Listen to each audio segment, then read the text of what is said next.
ಮದುವೆಯಾಗುವುದಾಗಿ ನಂಬಿಸಿ ಯುವತಿಗೆ ವಂಚಿಸಿರುವ ಆರೋಪದಲ್ಲಿ ಪುತ್ತೂರಿನ ಕೃಷ್ಣ ಜೆ ರಾವ್ ವಿರುದ್ಧ ದಾಖಲಾಗಿರುವ ಪ್ರಕರಣ ಇತ್ಯರ್ಥ ಆಗುವ ತನಕ ಸಂತ್ರಸ್ತೆಗೆ 75,000 ರೂಪಾಯಿಗಳನ್ನು ಪ್ರತಿ ತಿಂಗಳ 2ನೇ ತಾರೀಕಿನೊಳಗೆ ನೀಡಲೇಬೇಕೆಂದು ನ್ಯಾಯಾಲಯ ಆದೇಶಿಸಿದೆ.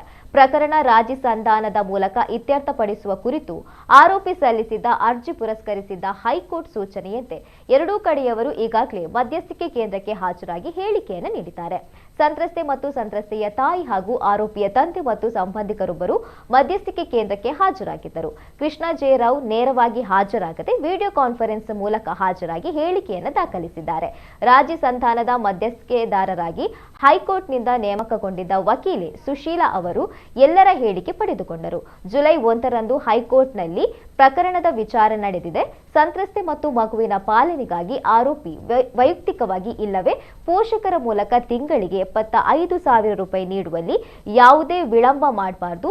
ಪ್ರತಿ ತಿಂಗಳ 2ನೇ ದಿನದೊಳಗೆ ಅದನ್ನು ನೀಡಬೇಕು ಎಂದು ನ್ಯಾಯಮೂರ್ತಿ ಎಂ ನಾಗಪ್ರಸನ್ನ ಸೂಚಿಸಿದರು. ಮಧ್ಯಸ್ಥಿಕೆ ಕೇಂದ್ರದ ವರದಿ ಬಂದ ಬಳಿಕ ಮೆರಿಟ್ ಮೇಲೆ ಆದೇಶ ಮಾಡುವುದಾಗಿ ನ್ಯಾಯಮೂರ್ತಿಗಳು ಹೇಳಿ ವಿಚಾರಣೆಯನ್ನ ಜುಲೈ 23ಕ್ಕೆ ಮುಂದೂಡಿ ಆದೇಶಿಸಿದ್ದಾರೆ.